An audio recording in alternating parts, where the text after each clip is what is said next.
Everyone around you seems to be doing it. Your coworker won't shut up about his portfolio. Your cousin posts screenshots of her stock gains like they're vacation photos. That guy from high school who barely passed math is now calling himself an investor on LinkedIn. And meanwhile, you're sitting there with your money in a savings account, maybe a checking account, maybe even tucked into something safe and boring, and you feel this strange mix of guilt and stubbornness. Because deep down, a part of you looks at the stock market and thinks, that's just gambling with extra steps. You watch people pour their life savings into things they don't fully understand. You see markets crash overnight. You see headlines about ordinary people losing everything, and something in your gut says no. Not me. I worked too hard for this. So you hold your cash, you protect it, you keep it where you can see it, where you can feel it, where nobody can take it from you. And honestly, the world makes you feel like something is wrong with you for that. Like you're financially illiterate, like you're falling behind, like you're the one person at the party who refuses to dance and everyone is staring. But here is what nobody talks about. You are not broken. You are not stupid. You are not even being irrational. You are being exactly what your brain was designed to be. You are wired for safety. And that wiring kept your ancestors alive for hundreds of thousands of years. The guilt you feel for not investing is not a sign that you're doing something wrong. It's a sign that your survival instincts are functioning perfectly. The problem is not you.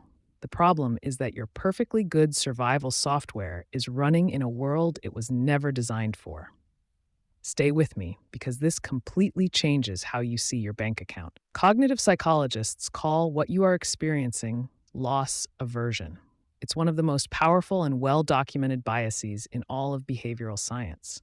It was first formally described by Daniel Kahneman and Amos Tversky, two researchers who literally won a Nobel Prize for figuring this out.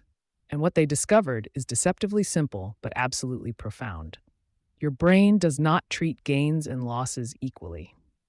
Not even close. Losing $100 feels roughly twice as painful as gaining $100 feels good.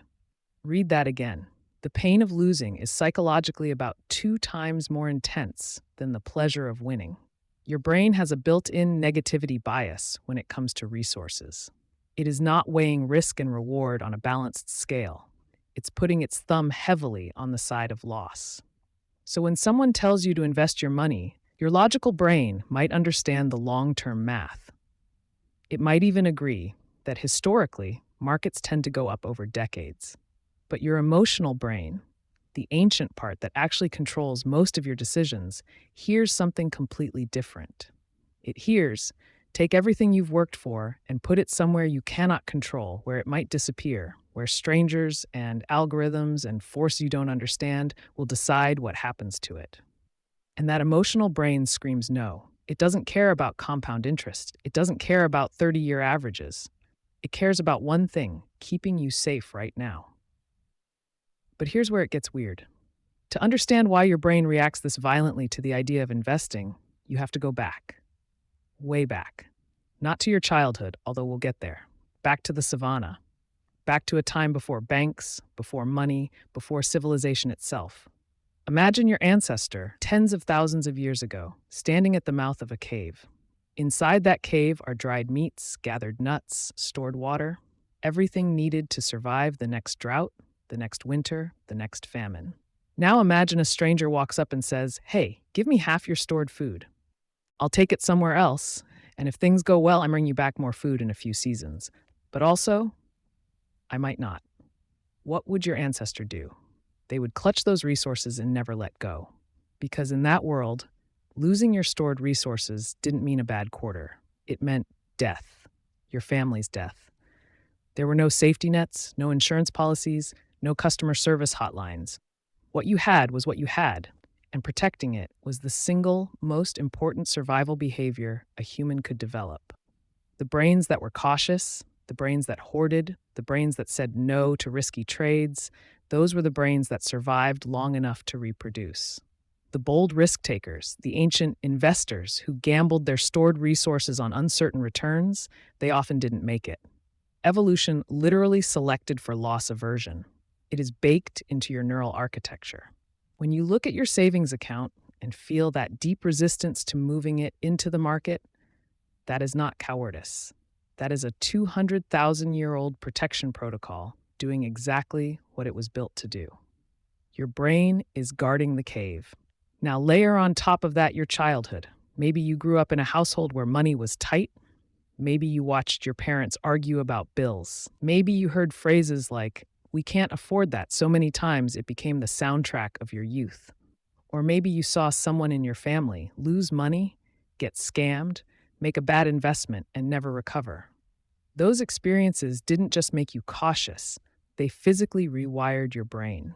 Neuroscientists at the University of Wisconsin found that financial stress in childhood actually alters the structure of the amygdala, the brain's threat detection center. It becomes more reactive, more sensitive, more likely to flag anything financially uncertain as dangerous. So your loss aversion isn't just evolutionary, it's personal. It's reinforced by every scary money memory you've ever had.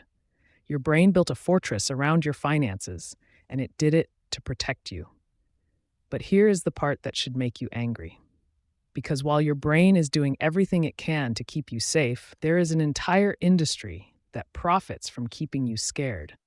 The financial world, the one that's supposedly trying to help you, is wrapped in so much jargon, so much complexity, so much intimidation, that it practically guarantees you'll stay frozen.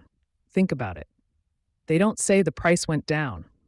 They say the asset experienced a correction in a bearish market cycle, driven by macroeconomic headwinds. They don't say you should save some money regularly.